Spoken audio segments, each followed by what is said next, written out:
Here at 9, criticism tonight over the handling of emergency alerts connected to an electrical fire on board a container ship at the port of LA. CBS LA assignment editor Mike Rogers is at the desk. And Mike, critics say the alerts went out too late and to the wrong people. Yeah, here we go again, guys, talking about these emergency alerts throughout the city and county of Los Angeles. This time the criticism coming from LA County Supervisor Janice Hahn, who says the alerts which were sent out hours after the start of this container ship fire were too little too late. Remember, we've told you about this fire. It broke out Friday evening around 6:30 when the electrical fire started aboard one of the container ships there at the port of Los Angeles. Well, the fire started around 6:30. It wasn't until almost 11:20 that those emergency alerts actually went out, ordering people to shelter in place.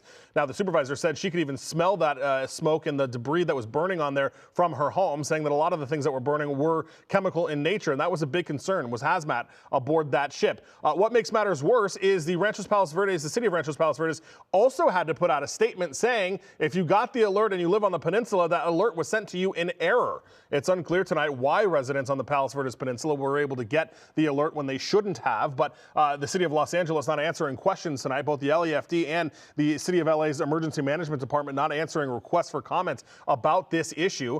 We do know that the supervisor, though, was critical of it. Now, in addition to that, we also got an update from the Coast Guard today that said as of 9 a.m. this morning, firefighting operations have finally stopped. They've been able to cool that area down. Now the big question will be, how do they get the ship back to the port to offload all of the cargo that is on it? One quick point while we talk about hazardous materials that I want to point out, the U.S. Coast Guard has been clear to say that any water that was used in the firefighting operation that made it onto the ship is remaining on the ship. They are not pumping it out of the ship until they get it back to the port and are able to safely do so it doesn't contaminate the water in the port. Guys?